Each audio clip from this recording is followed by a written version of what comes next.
Looking for a fast-charging, ultra-responsive stylus for your iPad? Meet the 2X Fast Charge Active Stylus Pen, designed for 2018 to 2025 Apple iPads. Take your creativity and productivity to the next level. Click the link in the video description to shop now on Amazon. Welcome to PrimeTime Pulse, where we dive into the latest showbiz news and stories that'll get you buzzing. I'm your host, Emma, and today we're talking about BBC Radio 1's Big Weekend, which took place in Liverpool over the weekend. This was one of those weekends music lovers live for: great performances, amazing atmosphere, and some pretty wild moments. So, let's start with Friday. The day kicked off quietly enough, but then Natasha Bedingfield stepped onto the stage, bringing back memories of our childhoods.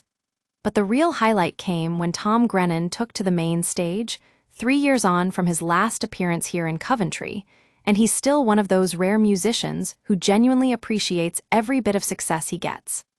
His set was phenomenal, with surprises like Ella Henderson joining him for a duet and the Zutons getting in on the action.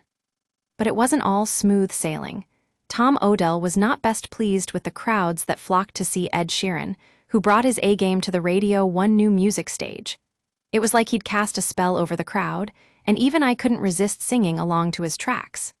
Sugababes, another highlight of the weekend, absolutely killed it on the main stage.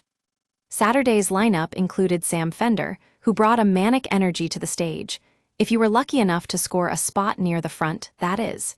He's like a Geordie rock star, and his set was just utterly brilliant. Meanwhile, Ed Sheeran proved once again why he's one of the most talented musicians out there. But Sunday was when things really got interesting. Sugababes were back on the main stage, this time with Keisha, Siobhan, and Mudia bringing their unique energy to the crowd. The BBC guest area also played host to some famous faces conserving their energy for the weekend. I bumped into Connor Knight there, who was absolutely over the moon to be at the event. And then came Jade Thirlwall, a true force to be reckoned with on the music scene. Her set was out of this world, drawing in huge crowds and leaving everyone buzzing long after she'd finished. She's an incredible talent, and it's clear why she's got fans from all over the industry. So, if you missed Jade's epic performance at BBC Radio 1's Big Weekend, don't worry, I've got you covered. That was my take on this year's Big Weekend in Liverpool. Join us next time for more Primetime Pulse, where we'll be keeping you up to date with all the latest showbiz news and gossip.